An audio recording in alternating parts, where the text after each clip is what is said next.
It's another episode of the Ranting Cast, and I'm Frank R. Curry. This is episode 14, and with me today is Walter. He's from the Charging Buffalo, but you know him better as Sabermetrics on Twitter. You see it right there. You'll see it in the bottom line throughout promoting his Twitter account. Walter, how you doing today? Doing great. Thanks for having me on. Looking forward to talking about some hockey. Yeah, now with the season over and everything, we can start getting really into all the rumors and stuff, any news going on. We just had a big trade today, so we'll talk a little bit about that. But before we do, let's start with how the season ended. Colorado wins the Stanley Cup. They win in 6 games over Tampa. They finally slay the beast that is the Tampa Bay Lightning in the playoffs. What was the biggest takeaway from the series for you? I think really just Colorado getting paid off for like all the hard work they've done throughout the season. All the work their GM Joe Sakic put in building that team. I think to finally see them get rewarded with the Stanley Cup is definitely awesome to see. And I also think the way that team was built is going to provide a blueprint for some other NHL teams looking to build a cup contender going forward. Obviously, they got a bunch of their top pieces through high draft picks. They did a fantastic job supplementing those high draft picks with just really savvy trades and free agent signings. And I think we'll see a lot more NHL teams trying to look for those like Devon Tays deals or those Andre Mhm. Burakovsky signings going forward. Yeah, and you're gonna want, and you really wonder how much a guy like Val Nichushkin's gonna get in free agency too, with how well he played throughout the playoffs, and even Nazem Kadri as well. He had a career year and everything. He's going to be one of the top free agents, probably one of the top centers going into free agency. So you have to wonder where does Colorado spend the money that they have, because they have the cap space to re-sign a bunch of guys, but this is now where they're eligible to sign McKinnon to an extension as well. That's going to make a big impact on what their future is going to look like. So you wonder where they're going to spend their money and who stays, who goes, whether Nichushkin resigns. I would say I think Lekkonen's going to resign as well, which was another savvy trade that the Avalanche made. He since he's an RFA, that'll be a little bit easier to get to come for him to come back to. So maybe Nichushkin leaves as a result. I know Burakovsky's been a favorite as a guy that maybe the Sabres should try to go after. I'm not sure, but fine, but we'll see. Um, I think my biggest takeaway from that was Colorado effectively in the third period of Game 6 beat Tampa at their own game. I really felt like they were forcing the Lightning to dump the puck in the whole time in that third period, and the Lightning couldn't forecheck because they're just too injured and they're too slow. And Colorado's defense it was already fast enough, and they're just such a fast team that they can make an outlet pass before Tampa has a chance to forecheck. It's something that, and then anytime Tampa has an opportunity, they're blocking shots. And that's exactly how Tampa's always closed out the series. So it really felt like Tampa just got played at their own game by a team that's just faster than them.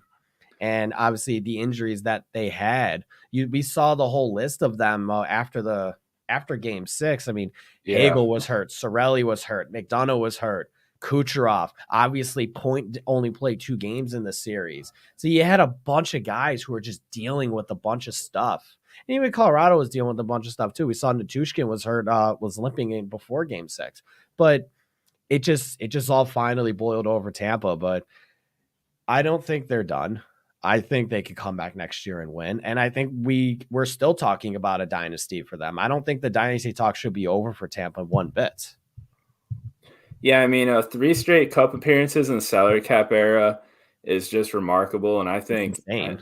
yeah, I think just with what they've done so far, I think that may be enough to call them a dynasty. But yeah, right when you think they're out, right when you think their core pieces are getting a little bit older, they always just come right back up. And it's just an unbelievable team. Yeah, and so now, at least with the cup being over, now we're in the off season. Now we've got the draft coming up in a couple weeks. We got in a week actually. Free agencies in a couple weeks now too. We're starting to see some news. We're starting to see rumors pop up and everything. And we just had a big trade happen today. So for anybody who missed it, Minnesota traded Kevin Fiala to the LA Kings for Brock Faber and the 19th pick in this year's draft. What did you think of the trade initially? Honestly, I thought the return was pretty solid, but it wasn't as high, necessarily as I thought what Minnesota would receive in that deal. But I mean, I'm a big fan of Brock Faber. I think his value is definitely a lot higher than many around the league perceive it to be. I just think he's going to be an incredible defenseman for a really long time. Right-handed shot too, which is an inherently valuable position in the Mhm. NHL.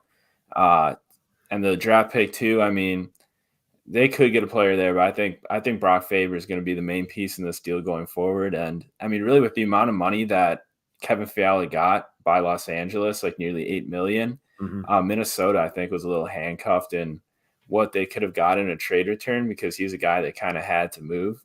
And I mean, I think it's a good trade for both teams. Yeah, that's what I'm thinking too. I think both teams did really well in this. You mentioned I think Faber's the main piece. They get a top 20 pick as well, which is good. You get a guy, maybe you hopefully sign him, and that's just another ELC guy that Minnesota is going to need. They're going to need a lot of cheap contracts with the dead cap that they have from the Suter Parise buyouts. Um, I think the value makes a lot of sense just because what leverage did Minnesota really have because of all that dead cap? They weren't in really a position to where they could ask for a ton from other teams. I mean, you get what you can get really at that point. You have to prioritize getting, young cheap players essentially, and they're essentially getting two in this one, and they're getting one high-end guy as well. I mean, that right side defense for Minnesota all of a sudden look is going to look a lot better in the next couple of years. I mean, Dumba I think is a free agent next year, so they may not bring him back as a result of this because they now with Faber in the fold, they still have Carson Lambos who they drafted I think last year 2 years ago. They still have Kalen Addison from the Zucker trade. So like there's three guys potentially in the next like 4 years that are going to be on your right side, and the right shot D is the most valuable to one of the most valuable spots on a hockey team. So you get as many guys as you can. And luckily for LA, they had a bunch of them already. So I thought the trade made a ton of sense. And for LA as well, I mean, another bona fide top six player to go with already with Kopitar, with Philip Deneau, with Byfield, with Kupari, with Kaliev as well, and Arvidsson. LA is a team that now they're looking and thinking we can compete with in the division. They almost beat Edmonton. They had a shot. They went to they were up 3-2 in that series. They just need a little bit more juice, and they're getting a big guy with Fiala, guy who had 85 points last season. Yeah, I mean, it's pretty amazing. I mean, with LA's rebuild, I mean, they kind of got helped out a lot by like Kopitar still being a high end player and some of their older players still being uh, key contributors on that team. But yeah, I mean, so many young pieces. I mean, all these young pieces are joining an already playoff caliber team. I mean, I really like what they're building out there. And it's not like Fiala's an older guy too. He's only 25. Yeah. So he fits their window. He fits everything that they have and what they need as well. I thought LA made a ton of sense as a team that was going to get another top six forward, and they get a really good one. And we'll see how much of that contract holds up. Obviously, I mean, you can't. It's hard to expect Fiala to have another 85-point season, but if he's, let's say, based on his recent history, I mean, if you get 60 points out of Fiala, I think maybe 65, I think it's worth it, especially with what you have already there. Yeah, I mean, I think just what he could contribute at 5-on-5, I think he's just going to be a fantastic piece for them. And you're also getting rid of some of those older veteran contracts too. Those will Mhm. slowly come off the books throughout that Fiala contract. So I mean, maybe it won't be too bad of a deal for the Kings. No, they're going to be a very very interesting team going forward, especially with other guys that they have to re-sign as well. So there's that. There's obviously going to be a bunch of other rumors going around, especially pre-draft, and we'll see how much of it the Sabres were in. We do know that I think it's with the way everything sounds like the Sabres were in on Fiala. I wonder what kind of offer they had to make, assuming that they were really trying to push to get him. And one where LA's package of Faber and the 19th was just too much for Minnesota not to take, and whatever the Sabres might have offered as well. I don't know. I have read that the Sabres ran on Fiala. I do wonder, but we'll see. We'll know that whenever. And they're in on everything really. That's basically what we've heard. They're in on a forward. Well, we know that with Fiala, we'll see what happens with other players. They've been in on. They're going to be in on defensemen. Do we know they need a right shot guy? Probably for like the third pairing, maybe second pairing. And we know they need at least a goalie, maybe probably two goalies. Really, they don't have any goalies signed next season. So we'll see what happens with the goaltending situation. Real quick, before we start getting into the draft stuff, what do you think the Sabres should do, or what do you think they're gonna do in the goaltending position for next year? I mean, a lot of the Anderson talk that came out yesterday with Kevin Adams interviews, I think that was kind of just, I don't know, just like kind of formalities between the two. I mean, it doesn't Mhm. sound like they're actually like serious about Anderson coming back next season. I mean, I think if they were, you'd already see him sign to a contract for next year. And then, I mean, in that same interview, he also talked about looking for kind of a short term guy, like a 2 year gap guy Mhm. to kind of fill in the goaltending position there. And I just don't picture Anderson as being that guy since he's already 41 years old. That would take Oh him yeah. to nearly 43 years old as a 2 year guy. So I think they're definitely going to be a key player in the free agent market. The fact that they're looking for a shorter term deal, like a 2 year deal, is interesting because I think a lot of the goalies in the market this offseason, especially the semi younger guys, will get probably 3 4 year deals. I'm not sure if that would be Or a more. deal breaker. Yeah, or more too. So I'm not sure if that's going to be a deal breaker for Kevin Adams because it's interesting that he brought up that 2 year thing because I'd imagine guy like Campbell might get more than 2 years. Billy Husso maybe more than 2 years, but I could see him settling for two. So maybe they're looking like that veteran goalie range with like a Braden Holtby or someone like that. There's someone I could see possibly getting a 2 year deal, but it's definitely going to be interesting. I mean, he obviously has a ton of faith in the young goaltenders in the system with like UPL, Mhm. Eric Portillo, who it's still a question if he even signs, and Devin Levi, who had just an incredible season in college. Yep. I mean, the odds are in the Sabres' favor for at least one of those guys to pan out, especially if all the college guys are signed. So, I mean, Kevin Adams seems confident. Maybe this confidence could kill him in the end in terms of goaltending if these young guys never pan out. But I do expect the Sabres to make a move this offseason for a starting goaltender. Yeah, it's all just going to be based on who that is. I the way everything I've heard, especially out of the Toronto market, has been Campbell wants effectively what Markstrom got from Calgary.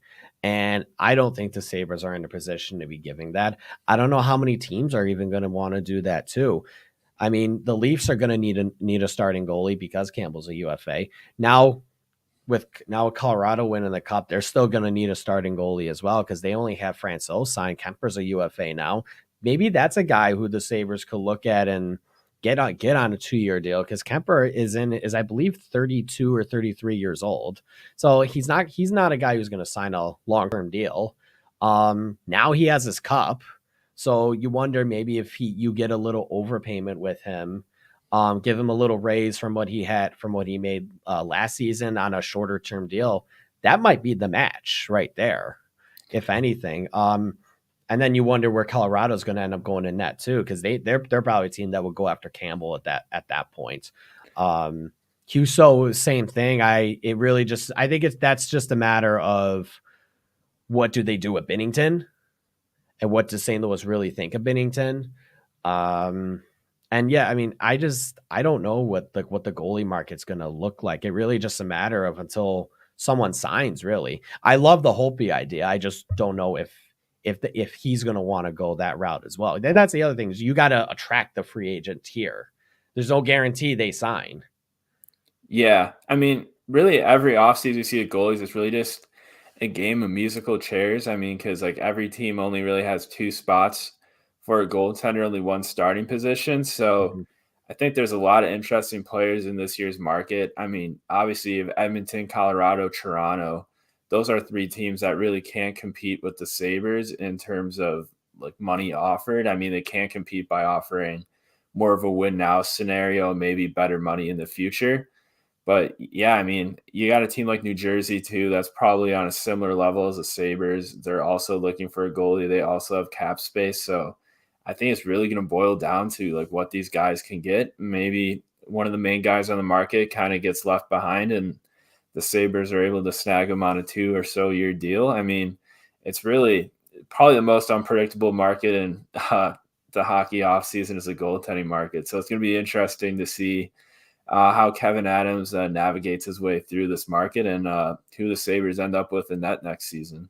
Yeah, and you wonder based on the money if any teams are going to be looking at just trying to go with more of a 1A 1B tandem. And to say that's some the Sabres are probably going to do, but you just wonder how many other teams are going to look at that as well and just say, I think maybe that's the route we go. You know, I look at St. Louis as potentially that. I look at Toronto as that. Um, Maybe Colorado, depending on who they sign, because we know they really do like Franco a lot.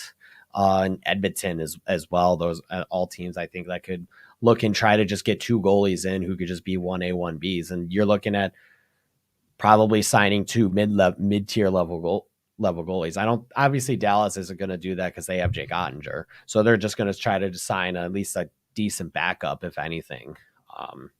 But yeah, I really wonder what the goalie market's going to look like and who the Sabres target. I guess I would say my preference would be Darcy Kemper just because I think the age works well and the because of the age, the term will work well. You can give him a little raise.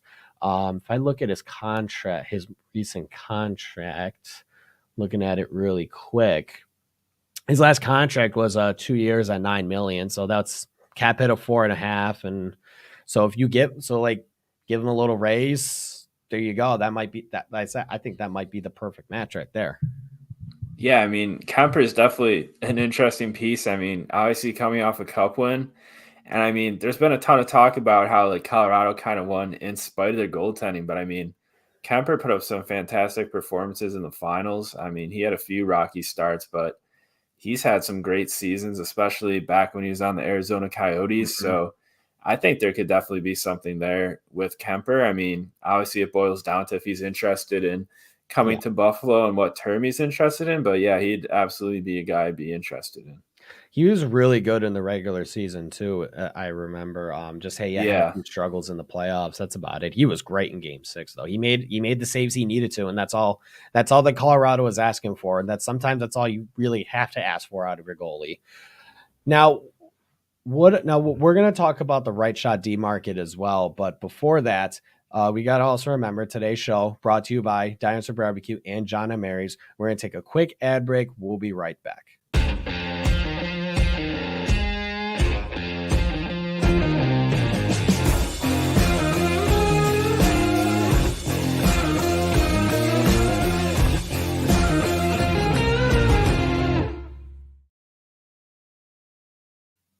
Back here on the Ranting Cast, Frank Curry, Walter, who is at Sabermetrics on Twitter, works for the Charge in Buffalo. They also got their draft guide coming out on July 3rd. That you guys just tweeted that out a few hours ago today. So can't wait for that. Really excited for the draft as well. 3 first-round picks for the Sabres. We'll talk a little bit more about that towards the end of the show. But for now, we were talking about the goalie market. What do you think the Sabres can do?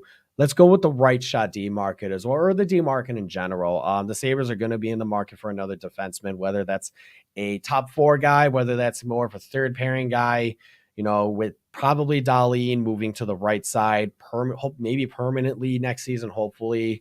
You have Power, you have Samuelson on the left side. Maybe Bryson stays on the left side as well. Obviously you got other guys coming up like Ryan Johnson. We all know Yoki Haru is on the right side. There's an open spot there. Walter, what do you think the Sabres are going to do for that position? I mean, I think it really boils down to how much confidence Kevin Adams and the coaching staff has in Owen Power next season and really kind of what they think of Henry Yoki Haru.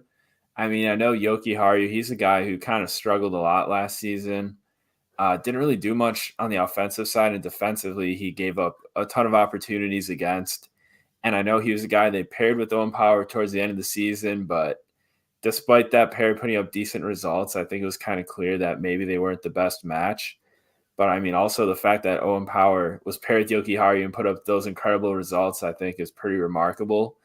And I mean, maybe that shows Kevin Adams that he's a guy that can really play with anybody. I mean, even if they're not the greatest defender, I mean, even though Owen Power's 19, he could still play alongside a guy like Yoki Haru.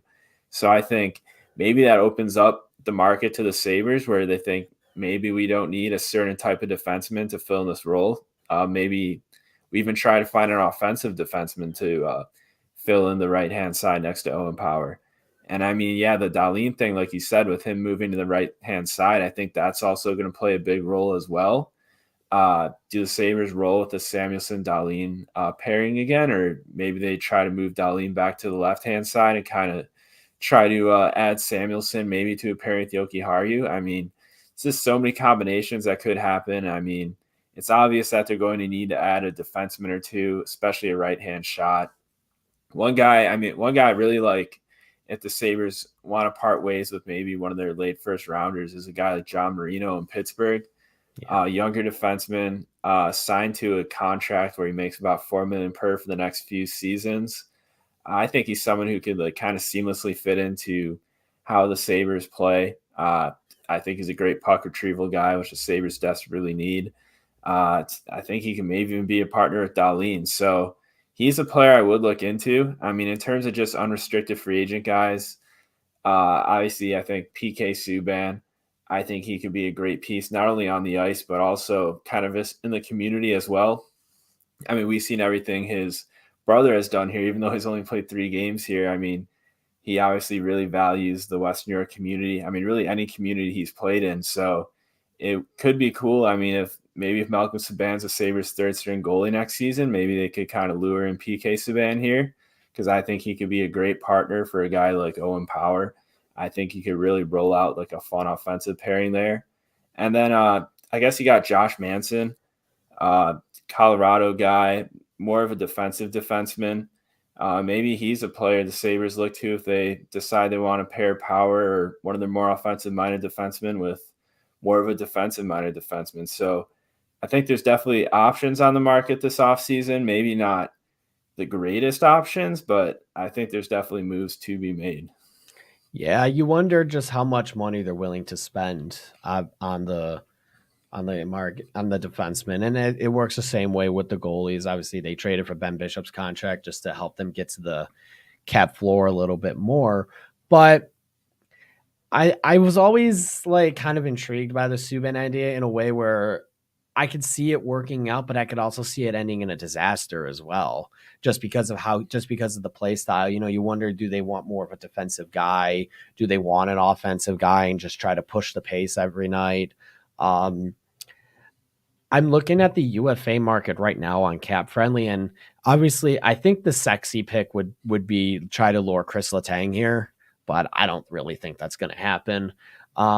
You have John Klingberg. I don't really know if he's a fit, and he's going to want a long term deal as well. So I don't really think that's going to work anyway.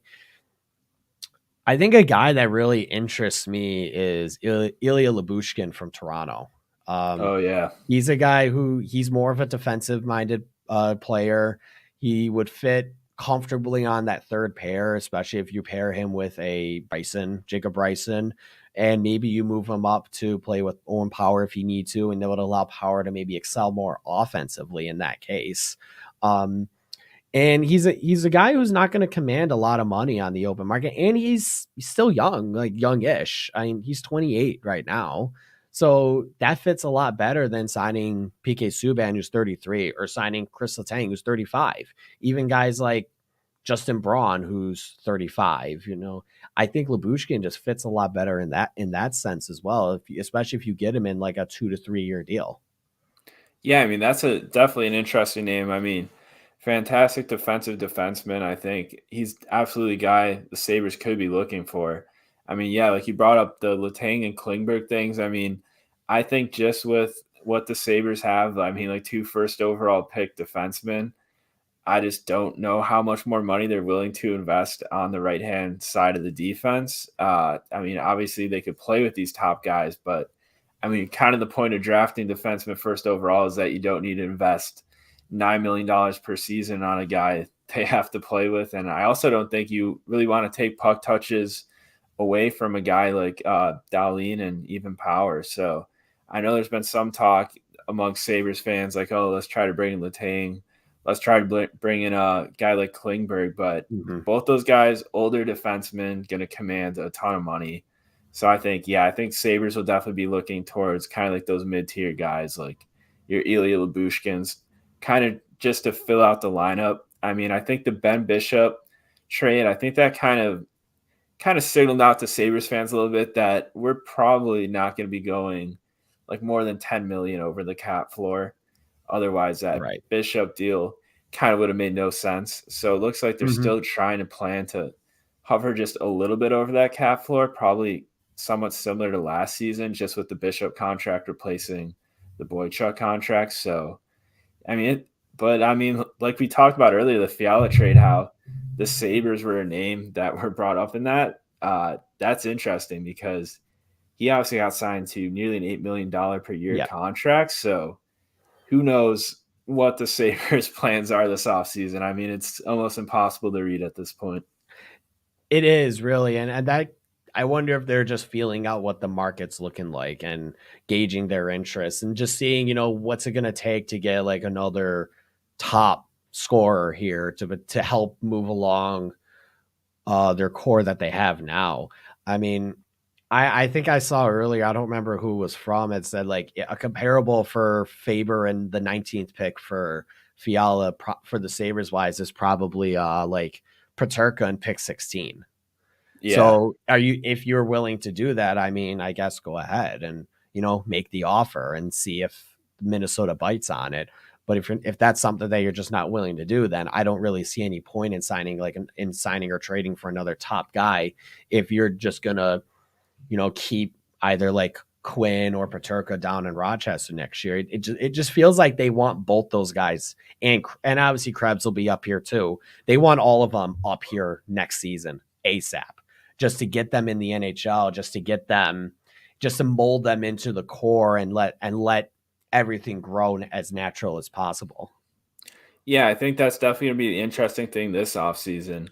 I mean, because Adam said, I mean, they're on the market for a forward, either top six or bottom six, but they're so filled with, I mean, just with the new guys coming in and the guys they still have under contract from last year that, I mean, without making any moves in that group, I just have a hard time finding how they're going to make room for, I mean, all these players unless they scratch a guy that played significant minutes last year or, like you said, keep one of the guys like Paterka or Quinn in the AHL, which I really can't I just see don't see. happening.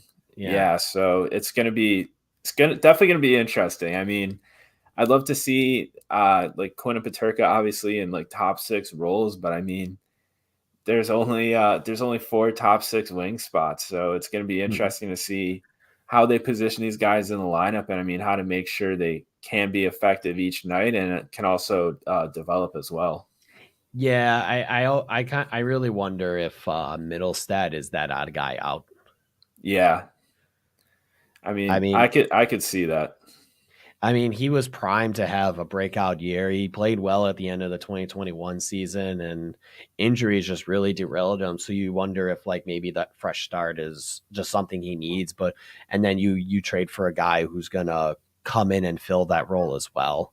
Um, But like, and it's like you have Skinner, you have Tuck, you could give Tage a new extension this summer as well. So that's why I think like they're not going to spend a ton of money because maybe they're thinking they're going to get Tage they have to resign Tage to a decent deal. So maybe you get him at a good contract for long term. Dylan Cousins is eligible for an extension too this summer. Even Rasmus Asplund, you could give an extension to if you really want to. And obviously after that next year you have and you could also give Darlene an extension too and Yoki Haru. They're both eligible. So you wonder just how much they're looking to spend on those guys and how much that's going to impact, whatever kind of free agents they're looking for. I think that's why short term just makes a lot of sense for them right now.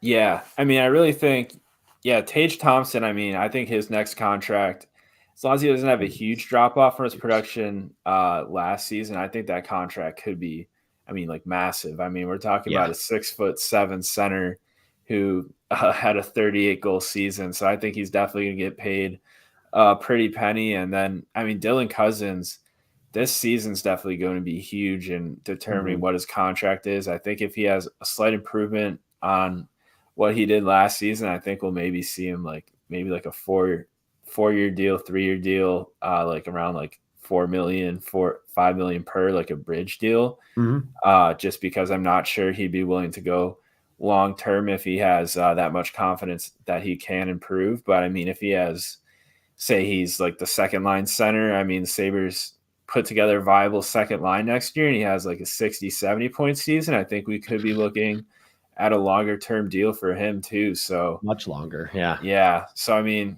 next season could make Dylan Cousins a lot of money if he's given the right opportunities. It seems like every season the Sabres have the chance to put together a decent second, third line, and it never seems to work out. But maybe this is a season it happens. Yeah, now when you include Krebs, when you include Quinn and Paterka in that mix, it really opens up a lot more of what you can do in that middle six, assuming you're keeping the Skinner, Tuck, Thompson line the same. Yeah. I mean, I think that line just works so well, and I think that line will be huge for Tage Thompson's next contract because I think they keep that line together. I think Tage could definitely put together a similar season that he had last season. So, I mean, we've seen Tage still be effective on lines away from those two, but I just not so that he could put together like a 38 goal season like he did last year, unless he's put in kind of like that great scenario that he was in with Tuck and Skinner. Yeah, and regression's always going to hit, and you wonder the same thing with Skinner too. He's a 30 goal guy this year, and he's always been a guy who would have 30 goals one year and then like 20 the next. So you wonder where that regression is going to come in, and yeah, you never know what the line combinations are going to be, but you want to have as many guys who even sometimes play similar, who you can just put in and mix and match wherever, and find the combinations that work any given night. I mean, having Skinner and Tuck and Quinn and Asplin and Paterka and who knows who else coming in, and maybe Krebs stays on wing and they find another center, or they move Krebs to center, and who knows if Middlestat's here as well, if he's on center or if he plays wing. And you never know. I mean, but you have all these combinations that you can work with, and you still have Okposo and Gergensons as well, probably for that fourth line. Um, you never know, but having all these, I just think having all these options is what you want to do when you're a rebuilding team, when you're really trying to build up a core and build up hope for your fan base. Have as many, first off, it's have as many young guys as you can on the team. That way, you have guys who can help relate to the fans and can help grow with the fans and with everybody, and who you think is going to be here for a long time. That's I always think that's the first key, and now they're finally doing that, and I think it's going to start paying off sooner rather than later. At least we'll see what happens, and this summer is still going to indicate what that's going to look like, especially with what they do in goal. Yeah, because I mean, I think this is really kind of the first Sabres team in a while where they really kind of have to work to like kind of like rebuild that trust in the community, kind of rebuild that fan support. Mm-hmm. I mean, because I mean, with all the bad seasons they had, I mean, you can only live off like those 2006, 2007 seasons for so long. I mean, there's kind of a whole new generation of fans that are, I mean, 17, 18 years old that probably don't even remember a Sabres playoff game or a Sabres playoff Yeah. win. So, I mean, they pretty much have to work on building a whole new generation of fans. And I think Kevin Adams, I think, could be a great guy for that job. I mean, he seems to really value players that love playing Buffalo, that love playing this community. And I mean, it just seems like a fun group. I mean, the locker room seems great, even though they're not a playoff team. And I think it's just a great environment for these young guys to come into. And I mean, really kind of build on what they did last season. And I mean, hopefully push for a playoff spot. Yeah, we'll see what happens with that. Before we end the show, uh, I said earlier, you guys at the Charging Buffalo just released your draft guide, everything when it comes to this year's draft. Talk about that a little bit, and then we'll also end the show with What do you think the Sabres do with their 3 first-round picks? Okay, I mean, yeah, the Charging Buffalo draft guide. It's coming out July 3rd. I mean, us at the Charging Buffalo team put in a ton of work in the guide. I mean, a lot of guys spend a ton of time scouting. I mean, both for that draft guide and I mean for their respective websites. Like I know we have guys at FC Hockey and Mhm. Smart Scouting and places like that. So it's definitely great to see that all come together. I mean, it's a great draft guide for any Sabres fans because we kind of try to tie a lot of the sections back to what we think the Sabres will do. And I mean, yeah, going into that with what I think the Sabres will do with the draft, I mean, I think they got a ton of options of what they can do. I mean, my prediction at this point is I think they could go for kind of a safer pick at ninth overall. I mean, maybe like a guy like Marco Casper, Mhm. someone that you just know kind of projects as somewhat of a power forward at the NHL level. I mean, his game's going to be effective in the NHL no matter what. I mean, I think it's just a question whether that'll be on a first line role, second line role, third line role. I think he's a guy who could slot anywhere. And then I think with the 16th overall pick, I think we may see him kind of taking a swing on kind of like a talent bet, kind of like what they did with the Isaac Rosine pick last draft. I mean, maybe they look at a guy like Brad Lambert, maybe Danila Yurov if he falls. I mean, maybe even Frank Nazar if he's a guy that falls far down to 16. I mean, Frank Nazar is a guy I'd take at 9, but it doesn't seem like he'll be going that high at this point. So maybe he's there for the Sabres at 16. And then with the 28th overall pick, I think there's going to be just an abundance of right hand defense options available. One guy I really like in that spot is Sam Rinzel. Mhm. Played some games in the USHL this past season. Spent the majority of time playing high school in Minnesota. Definitely had a few performances that like weren't too impressive, but I mean, just kind of the skill set you're working with this guy. I mean, really just with his size. I mean, with the way he's able to skate, kind of with the way he thinks the game. I think there's just a ton of moldable elements to his game that could make him an effective NHLer someday. And I think, I mean, in the latter half of the first round, I think that's a bet the Sabres should make any day of the week. Yeah, I'm really interested what they're gonna do with all 3 picks. I love Nazar a lot as well. I would definitely take him at 9 if I could. I'm quite curious as to what the top 5 is gonna look like just in general, because Yeah. I think we're all assuming Shane Wright's gonna go 1. That's pretty easy. Uh Slavkovsky probably going 2, likely. Yeah. I could see that. I could see Logan Cooley going second as well, but who Yeah. knows with New Jersey? They may even trade. I'd be surprised if they traded the pick, but who knows? Um, Seattle's at third, I believe, and they took Beniers last season, so I wonder if they go another forward again. So like they may take Cooley at that point if Slavkovsky goes, or they might take Slavkovsky if Cooley goes.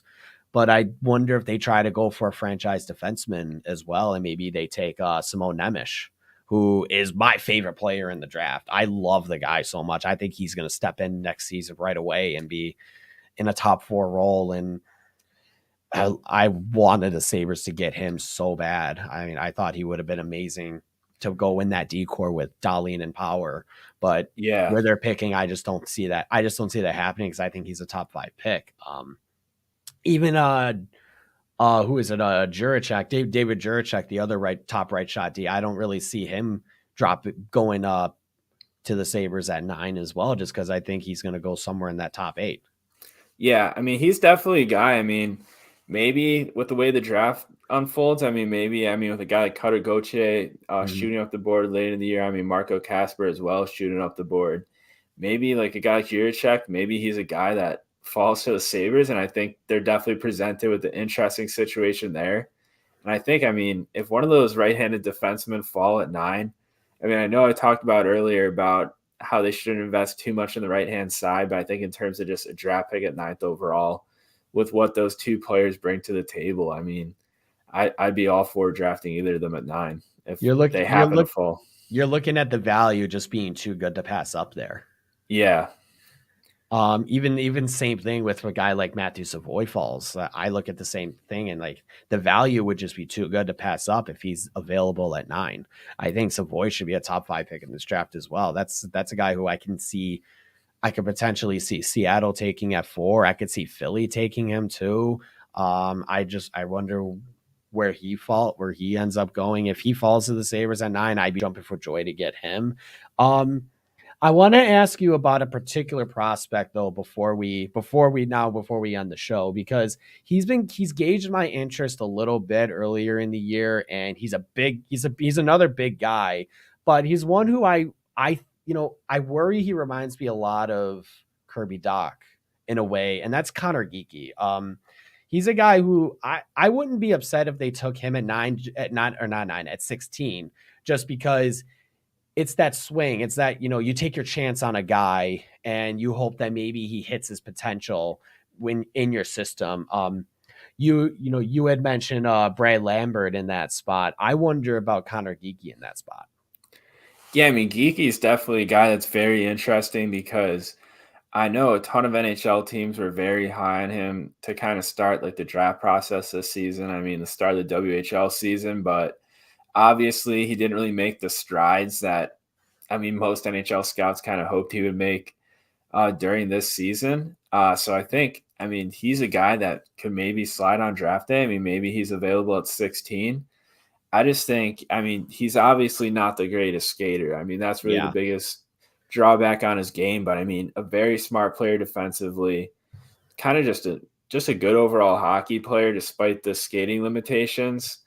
Uh, I think just his year this season, the WHL. I mean, the fact that he struggled to really like dominate, kind of like how you'd expect someone his size with his draft status to dominate. I think that's kind of what holds him back a little bit, but I think there's a ton of projectable traits in his game. I mean, I think he's going to be an NHLer no matter what. I think it's really just how far that offense will take him to determine what role he'll be in the NHL. But I mean, I think if you get a guy like Geeky at 16, I think I'd take that any Yeah. day of the week. Yeah, you wonder if he at some point in his future would have that, maybe that Tage Thompson ish blow up, or he's just like Logan Brown. Really, I mean, Yeah. yeah, it's probably going to be somewhere there. I bring him up just because, yeah, it's the skating obviously is a big setback for him, but Matthias Samuelson's skating wasn't always the greatest when he was drafted.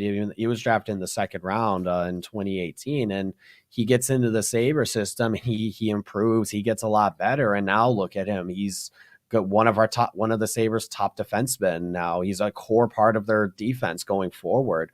So I wonder if maybe you could try to swing for the fences twice now and strike gold with Geeky in the same way. Yeah, I think Samuelson and Geeky, in terms of what they could do in the NHL, I think just with their smarts kind of in the defensive end of the game, I think both of them, will be. Samuelson already is NHLers no matter what. Mm-hmm. The thing with Geeky is just kind of what his ceiling is, but I think at 16th overall, you're not really going to get like a guaranteed top 6 first line player. So I think in that range, I think I'm fine with the Sabres taking a swing on a guy and not really going for a safe pick in that range, because I think they now have the depth in the prospect pool to do so. Obviously, a ton of draft picks over these next 3 drafts to kind of fill in the gaps. So I think the Sabres can maybe start getting a little more risky with their picks. Yeah, just take a swing on a guy and hope that your development system can turn him into a player that's going to play games for you for who knows how long. That's really all you can ask for when it comes to drafting. Thank you so much for coming on, Walter. You can find him on Twitter at Sabermetrics. He's also with the Charge in Buffalo. Uh, I really appreciate you coming on this week. July 3rd, 10 a.m. The Charging Buffaloes draft guy comes out. A ton of work was put into it, as Walter just said, especially stuff work that he put in. So we really appreciate it. It's free for everybody as well. That's the biggest thing. Once it's out, go in there, check it out. If I'm reading the tweet right, 125 plus pages of draft stuff that you guys can read that we're all going to be checking out right before the NHL draft coming up that same week, actually. So it's going to be a heck of a lot of fun. Like I said, Walter, thank you so much for coming on. Oh yeah, thank you for having me. I had a great time talking about hockey and the Sabres. And we got with the draft coming up, and just it's fun to at least now that we can focus a lot of our time on the Sabres. Over the last couple months it's always the playoffs, talk about the playoffs and the playoffs. Now we can really talk about the Sabres and what their future is going to look like. So I'm Frank Arcuri. That's Walter at Sabres Metrics on Twitter. If you're not on Twitter, get on Twitter and follow him because he's awesome. If you don't know his Twitter account, he's the one with Steve Hines as his profile, which I appreciate. I love that so much. It's a great profile pick. Walter, thank you so much for coming on. And for the Ranting Cast, we will see you next week.